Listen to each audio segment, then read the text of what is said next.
that leadership, that authentic leadership is a big piece of who you are. I passed the 40 mark last year. 40 CIOs you've mentored or coached. That's quite significant. Whoa.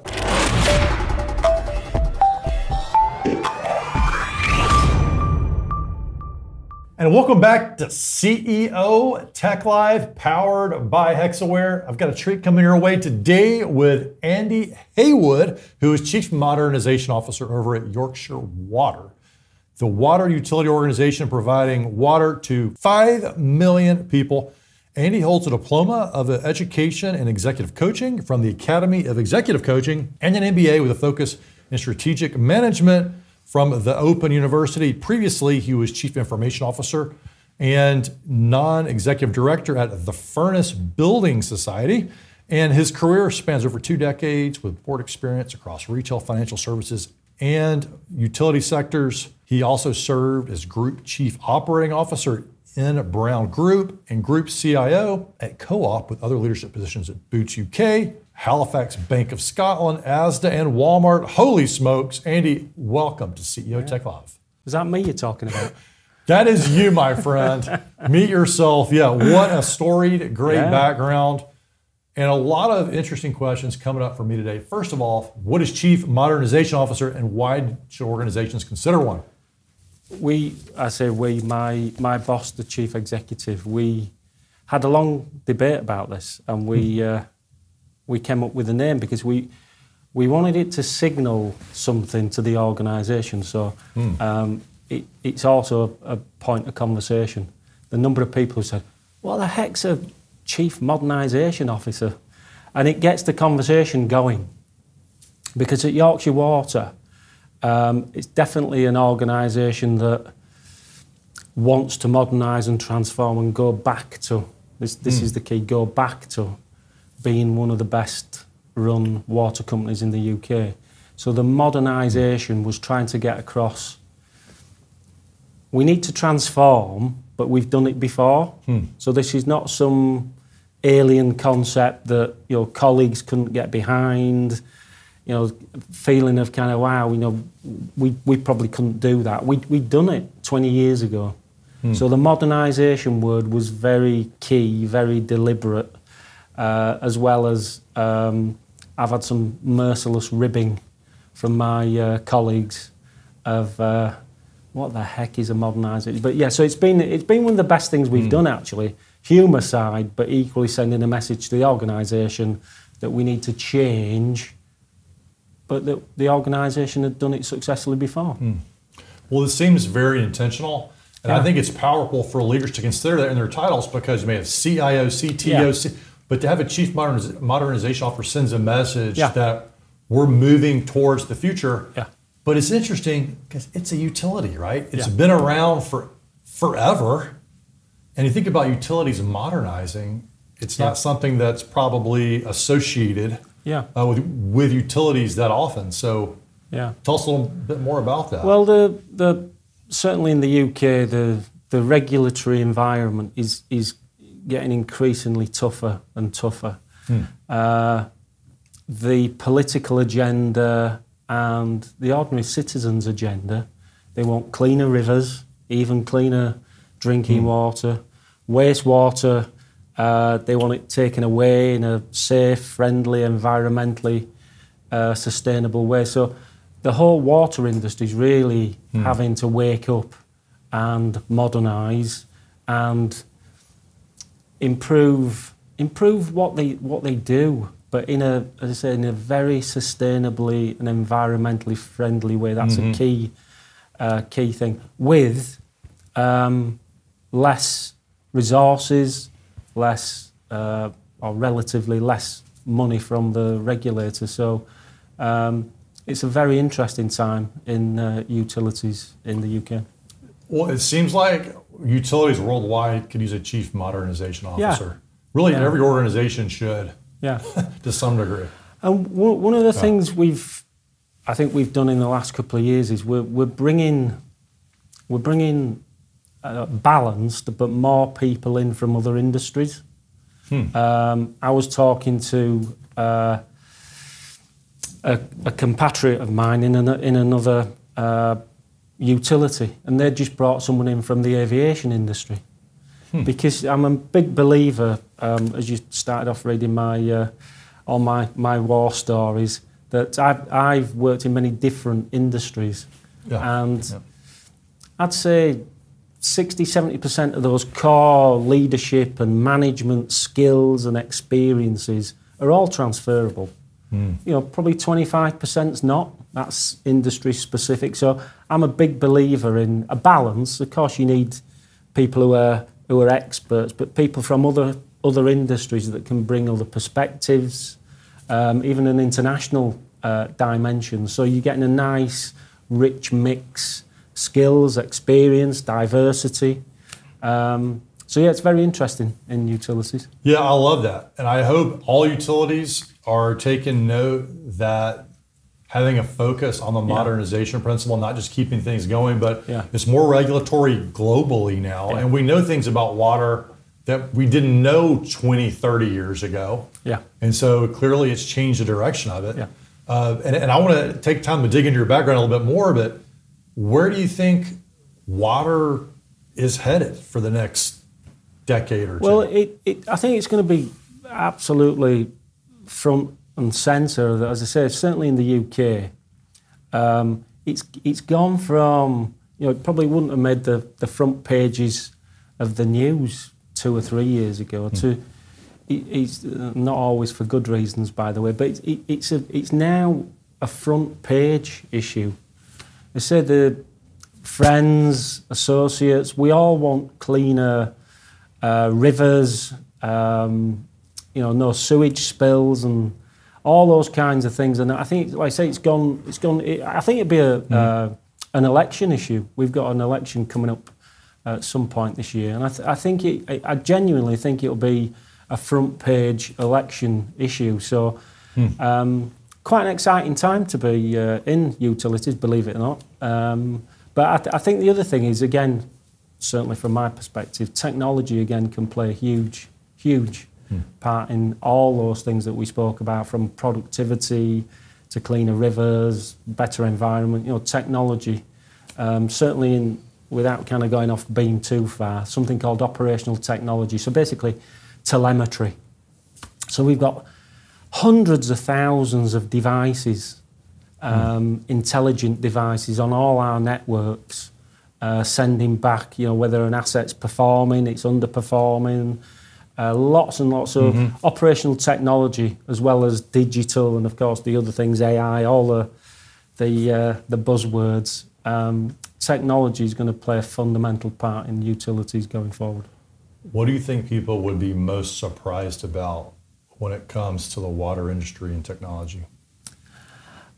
I think to the layperson, they wouldn't connect the two. I think you said, you kind of think of utilities as quite a conservative, steady. Yes. But as I say, with the telemetry, with digital, we're doing some quite groundbreaking things. What we call an intelligent or neural network. So this is thinking about the whole ecosystem, literally from when it rains. I won't go through the whole thing, but and then when clean water goes back into the rivers, that's all underpinned by data and technology. So yeah, it'd be probably a surprise to a lot of people. Well, I hope this interview is opening people up to the fact that water is something that we've taken for granted, probably, and it's a precious resource. Yeah. And using technology to help us do it better is going to help create a healthier society, a more stable society, because a society without clean water... it could be, as we go forward, and again, climate change and all that very, very important stuff. Water's going to, if you look again at the UK, expanding population, more people. If you go back, I think it's even only 10 years, let alone 20 years, the amount of water we all use per, what we call per capita consumption, to use the lingo, has increased by 50%. Wow. Because we've got the hot tubs, the dishwashers, these are all heavy water users. So yeah, the demand for water plus population increase is it's going to be interesting to watch. Moving on from this, I'm going through your profile, I'm getting ready, and I'm like, okay, Chief Modernization Officer, I want to talk about that, but wait a minute, here's an executive who has really invested in developing as a coach. Yeah. Tell us more about that. Why coaching? Why as an executive? And how's that been beneficial to you? Yeah. A guy said to me, that I'm going back again a long time, 10, 20 years ago. He said, and I'd promoted him, Andy Marshall as a name check for him, Andy Marshall. And he was a regular guy, did a great job. And I took a chance on him and I promoted him. And he never looked back. He went on to become a CIO with a big food group in the UK. And before he left, he said, you know what? He said, I want to just say thank you. He said, you've helped me do something that I never thought I didn't particularly see it on my career path. I didn't think I'd become a leader. And the buzz, the feeling of I've actually done something positive there, that was the start of it. And I think, again, without bragging about these things, I do keep count, this is sad, of all the people who've worked directly for me over the years, who've gone on to become CIOs. And I passed the 40 mark last year. 40 CIOs yeah. you've mentored or coached. Yeah.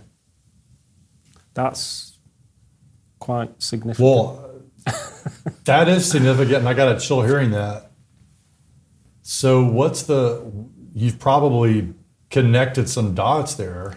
Yeah. What is it? I mean, listen, there's some people who, leadership is, there's different styles. People respond differently to things. So, some people, both ways, probably don't think of Andy as the best coach in the world, but that's fine because, what's right for one person's, not necessarily right for everyone. But I think it's, again, without saying some of the cheesy things, being authentic, I think, is very, very key. And not when things are going well. When things are not going well. Being authentic, connecting with people. And, for me, as I'm trying to avoid the cheese, we're all in a people business. And I've been, as I say, lucky enough to think, if I surround myself with good people, then we can be successful. If you end up doing the job for your people, they never learn. And it's not about you, it's about them. So getting that balance, it's always results. We never compromise on results. We're in a results business, are we? But it's the way you do it. And like I say, if you connect with people and you develop them, I was very lucky. It happened to me. I worked back in my early career at Asda, who were part of Walmart, as most folks would know, used to be. That leadership, that authentic leadership, is a big piece of who you are, and it resonates with a lot of people. I say, for me, seeing that is better than any transformation I've done, any big systems overhauls, any process improvements, even company turnarounds. The thing that I'm most proud of is, like I said, seeing other people develop and thrive. And so that is quite a legacy. Yeah. Having coached 40 people who have gone on to be CIOs. And I want to make a note for our listeners here that, y'all, just a reminder, this is tech, this is CIO. Yeah. This is not, HR, okay, in the people business. Here's the CIO saying, reminding the people that you've coached, you're in the people business, even if you are in the technology world. And trying to break some of those stereotypes down, that kind of technology people can't be good coaches. That's nonsense. So you mentioned authenticity. Yep. When you're coaching someone to become more authentic, what type of advice do you give them? I try. Let me just back up a bit. A lot of the businesses, not planned by me, but a lot of the businesses I've worked in have been businesses that have needed to be turned around. So you don't have luxury of time.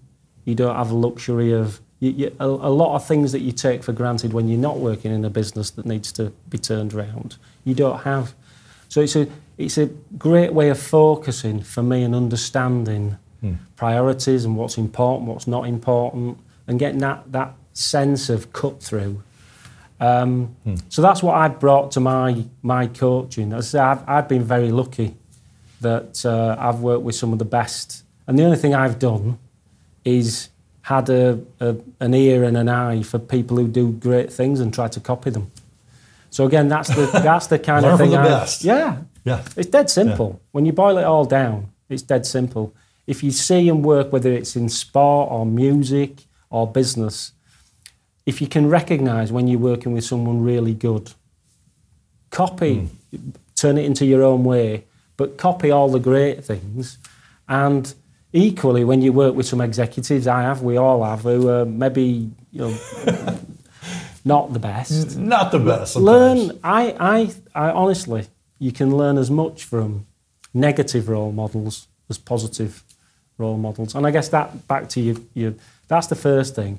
Is look for the role models, and I'm not talking about me, by the way, but look for the role models. Find yourself a coach or a mentor. Look and observe what they do, and then not all of it, but you think I could adapt that for me. I could make that work for me, and that I think is the key. It's the classic show me, don't tell me. Yeah, it's so easy to get so engaged in the work you're doing that you forget to observe the leaders around you and what's working for people. Yeah. And it sounds like you got a real call to action for leaders to lift their heads from the grind and the work and observe the bigger world around them, which sounds like a good coaching move, by the way. And the other thing that I think I've done is again, the number of people. I'm a tech guy. I'm a CIO. How do I get to the executive table, and how do I kind of be a peer? And it's like it's through what you do. Forget whether you. Again, I think sometimes CIOs think they're. Look at the HR director. Sometimes they're not at the top table, or the marketing director or whatever. It's park your functional responsibility, and again, for me, it's about the leadership and about being an equal. I mean, that's one of the things I've been very lucky in the last couple of businesses I've worked in, that I've been a close confidant and, dare I say, deputy of the chief executive. So your people are seeing that there's a tech guy who's not only sat at the top table, but he's helping run the business. So try and lead by example. Look not just at me, but around you, where people are doing great things. And try and copy it and make them your own. Yeah, you strike me as someone who doesn't show up as, I'm the tech leader, you're a business leader who happens to be in tech. Exactly. Yeah. And you've made that, and I think a lot of people get stuck in there. You read so many articles and things about how the CIO can, it's how you do it is by business first, technology second. Yeah. So what advice would you give your younger self, or something that you tell your younger self to try? Yeah. First of all is to cherish competence over confidence. That's one I wish I'd have. Confidence over competence. Competence. Or competence over confidence. Yeah, because you do. I mean, again, it's a bit of a game of opinions as leadership, and there's a lot of people who are smarter than me, who've got the right accent. So these people are very confident people. And you kind of go, they've been to Oxford or Cambridge or wherever. They must be really clever. Obviously there are clever, great people who've been to Oxford and things, but it's the competence. The competence. Yeah. Where does competence come from? Well, I think I'd be writing leadership things. If, well, you are right now. Yeah. I think you've got to not fear failure. And that's, again, I think something that I would say to my younger self is be less fearful of failure. I mean, for me, it's one of the things that's driven me. It drives a lot of people. We can say lots of different reasons, but fear of failure, I think, does drive a lot of people. But if you learn from it, I think failure, take a chance and in the right, with the right coach, with the right support, try pushing the boundaries a little bit more. Be a bit braver. Don't fear failure as much. I think would be one of the things that I would tell my younger self. And the other one would be have a plan. I never had a plan. I kind of fell into things. Don't be bound by your plan, but have a shape of a plan. I just fell about things and kind of fell into things, and as I say, very lucky people kind of, I think he might be pretty decent. Let's try him with that, and yeah, have a bit more of a shape of a plan to it. Yeah. Over the years, what's been your biggest source of inspiration, and when's a difficult moment that it got you through? Well, again, going back, falling into things, not having the shape. I've just been dead unlucky. I seem to have worked as people have reminded me, not that they were in businesses that were in trouble before I got there. Not that we're doing really well and then I got there and we're in trouble, but I've worked at a lot of businesses that were needed turning around quickly. One, for example, was like 6 weeks away from going under. So I guess... Some would say that's unlucky to end up at those companies. Yeah. And working hard to transform them. So, and I love how you're like, I was lucky to get that challenge. Yeah. And that's what I was about to go on and say, which is, and again, back to the coaching things, run a business like it's going to go out of business in 6 weeks. Because a lot of stuff we do is no value add. You look at your working week, again, I go back and ask my guys to do this, right? Go back and look last week. How much time did you spend on the big things, the strategic things, the things that are going to move the dial? And how much time did you spend in meetings, And it's if at best it's 80-20. 20% of the time they're only spending on the right things, because we all have stuff to do. So I said, it doesn't have to be like that. So, imagine the business is going under in 6 weeks or 6 months. Then... And it's a great way of, as I say, for me, kind of crystallising what's important, what priorities are, and what things, you can, let someone else do, or don't do them. So important to prioritize, yeah. But I would say that takes it a step further. Imagine the business going out in 6 months, or you said 6 weeks. 6 weeks. And it was actually going to happen. It was, yeah.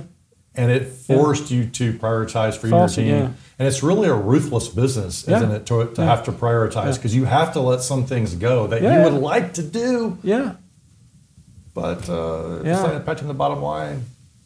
We'll tend to it later. And it sounds like it's worked out time and time and time again. Yeah. As I say, I think it's and the people aspect, again, going back to the people, part of that is, again, you should be spending at least a day a week with your team, not just your direct team, but all your team. You spend a day a week. You're the leader. They need to see you. They need to hear you. Don't get in their way. But yeah, you want to be spending 20% of time with your people, I think. So again, that leadership piece, that coaching piece, and they should do the same with their team. When it's time one day for you to move on from Yorkshire Water, what do you hope your leadership legacy will be? I think that might be coming sooner rather than later. So I'm actually stepping down from full-time executive life in the near future. I'm going to be doing some advisory work with Yorkshire Water after that. But I think, the business is unrecognisable. And again, it's not particularly anything I've done, but the team and the strategy that we put in place. Yorkshire Water is definitely on the way back. More to do, always more to do, but I think the function's stronger, the business is stronger. We've had more investment in technology and business process, so I think it's in good health, and it's only going to get better in the next few years. Oh man, that's so cool. That plus the 40 CIOs. Yeah. I mean, that's. Yeah, it's not bad. That's not a bad run with it. It's not bad. So, thinking about Hexaware a little bit, what's been the benefit of working with them in your career? I was new to Hexaware before I came to Yorkshire Water. I was aware of the name. I'd not worked with them. Again, crikey, is there anyone I've not worked with? Probably not. So Hexaware was a new adventure and experience for me. And I am gonna name check somebody. There's a chap who's he's gone on to bigger and better things now, but chap who looks after us at Hexaware called Rajiv. Okay. And the connection he's driven with Yorkshire Water and all the great things that Hexaware bring. So as I say, I was neutral. Not had experience with them, and now they're probably our main go-to partner. So this is in 7-8 years. This is quite a recent thing for Yorkshire Water. We'd not worked with them before, and there's many things that I like about them. One is, even despite everything I've said, there's always a challenge. There's a challenge you didn't see, a challenge that kind of looked at like a square but turned into a circle. There's all sorts of things come at you. One of the many brilliant things that Hexaware do is they're on it. They're flexible. They're not kind of leave that with us for 3 months and we'll go away and do a scoping piece on it and then we'll come back to you. And they're on it. I mean, literally, in weeks and days. They can have a team on something that we'd never planned, we didn't see. So that flexibility and agility is worth its absolute weight in gold. Allied to, again, the way I work, it's the circle of trust. It's incredibly hard to get into for me, but once you're in there, then and I say Rajiv and the Hexaware team, they've never let us down. And the trust's there. Richard Hainton, who is taking over from me at Yorkshire Water, myself and Rajiv, you can pick the phone up anytime. And we've got a problem, we've got an issue, we need something to look at. This project's come up, it's just bang, it happens. So that trust is incredibly important. Yeah, trust is so powerful when you prioritize it and you realize that you can trust each other, but you realize how important it is. I think some organizations kind of forget that. Yeah. And who better to evaluate that than a utility company where you've got 5 million people depending on you for clean, safe water. You guys get trust. Yeah. So it's I can only see the relationship going from strength to strength, as long as, of course, results business. That goes for everyone. But it's great partner, and delighted that it was a new positive experience for me. So wrapping this up, Andy, what's your parting thought for our listeners today on CEO Tech Live? So here's an interest, or maybe not an interesting thing, but or maybe not. Given everything that's going on in the world, and particularly the tech and AI, and I do wonder the degree of different skills we're going to need as leaders by the end of this decade. I think it'll be very different. Very different. Get the crystal ball out. Not the fundamentals. Yeah, not what the do you fundamentals. Think? Well, So are we going to be driven by data, or are we going to be driven by leadership? Has leadership gone too far? Are we starting to forget how to manage? Because again, if you go back 20, 30 years, leadership, we were all managers, and then we were trying to kind of move the. Has that gone too far? Question. Are we going to be too reliant on the data and the technology? How do we get that balance between managing leadership and AI and data that could potentially overwhelm and overtake? So if you're a leader going forward, I think you're going to have to stay sharp on your skills to navigate the incredibly challenging and choppy seas that we're in. That's an interesting perspective, because we all had to lead before without enough data. In fact, I had an early leader that told me, Ben, our job is to lead with terrible data. Yeah. Like that was the motto in the probably late 90s, early 2000s. Now we have, and we will have, to your point, more data than we can possibly use. I heard a phrase about data being, it's the new oil. The new pardon? New oil. New oil. But is it the new garbage? Oh. Because there's so much of it. Yeah, so what do you say to a leader? Is it going to overwhelm us? Are we going to rely on it rather than... How do you get the blend? It's like I say, fascinating challenges, positive challenges. So for a leader stepping into that space now, and some people may already be there, what's your advice to them? Keep believing in what you're doing, but don't be bound by it.